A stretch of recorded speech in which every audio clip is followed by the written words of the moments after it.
ఎలాంటి నియమాలు పట్టించుకొని రఫ్గా కొంచెం డేంజరస్గా అనిపించే అబ్బాయిల వైపు కొందరు అమ్మాయిలు ఆకర్షితులవుతుంటారు. అసలు ఈ తరహా ఆకర్షణ ఎందుకు ఏర్పడుతుంది? సైకాలజీ ప్రకారం కొందరు బాయ్స్ అతి ఆత్మవిశ్వాసంతో ఉండడం, వారికి నచ్చినట్టు ప్రవర్తించడం, ఇతరుల అభిప్రాయాల గురించి ఎక్కువగా ఆలోచించకపోవడం వంటి లక్షణాలు కలిగి ఉంటారు. ఈ లక్షణాలు కొంతమంది అమ్మాయిలకు బలమైన వ్యక్తిత్వంలా కనిపిస్తాయి.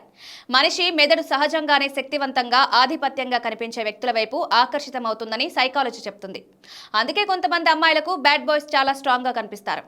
ఎమోషనల్ ఎగ్జైట్మెంట్ బ్యాడ్ బాయ్స్ తో ఉండడం ఎప్పుడూ ఊహించని అనుభవంగా ఉంటుంది. వారి ప్రవర్తనలో అనిశ్చితి, రిస్క్, థ్రిల్ ఉంటాయి. సైకాలజీ నిపుణుల ప్రకారం మన మెదడు బోర్ అనిపించే పరిస్థితులను ఇష్టపడదు.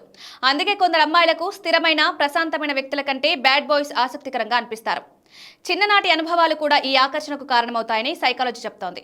ఒక అమ్మాయి బాల్యంలో భావోద్వేగ నిర్లక్ష్యం, తండ్రితో లేదా కుటుంబంతో అసురక్షిత అనుబంధాన్ని కలిగి ఉంటే ఆమెకు అన్ప్రెడిక్టబుల్ వ్యక్తులు నచ్చుతారు. ఇలాంటి అమ్మాయిలు డ్రామా, ఎమోషనల్ హై ఎండ్ లో ఉన్న సంబంధాలని ప్రేమగా పొరబడే అవకాశం ఎక్కువగా ఉంటుంది.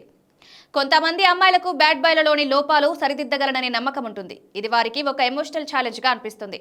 అతను తన కోసం మారతాడని నమ్మకం వారికి ప్రత్యేకమైన స్థానం దక్కిన ఫీలింగ్ ని ఇస్తుంది. కానీ చాలా సందర్భాల్లో ఇది నిరాశకే దారితీస్తుందని సైకాలజీ నిపుణులు హెచ్చరిస్తున్నారు. సామాజిక ప్రభావం కూడా ఈ ఆకర్షణలో కీలక పాత్ర పోషిస్తుంది. సినిమాలు, వెబ్ సిరీస్లు, కథల్లో బ్యాడ్ బాయ్స్ ను రొమాంటిక్ గా చూపించడం వంటివి మనం చూస్తూనే ఉన్నాం.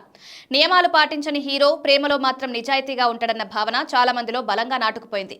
అందుకే రియల్ లైఫ్ లో కూడా అలాంటి వ్యక్తుల పట్ల కొందరిలో ఆకర్షణ పెరుగుతుంది. నిపుణుల ప్రకారం బ్యాడ్ బాయ్స్ పట్ల ఆకర్షణ శాశ్వతం కాదు. వయసు పెరిగే కొద్దీ, జీవిత అనుభవాలు పెరిగే కొద్దీ చాలా మంది అమ్మాయిలకు భద్రత, గౌరవం, భావోద్వేగ స్థిరత్వం ముఖ్యమవుతాయి. అప్పుడు వారు ఎగ్జైట్మెంట్ కంటే ఎమోషనల్ సేఫ్టీ ఎంచుకుంటారు.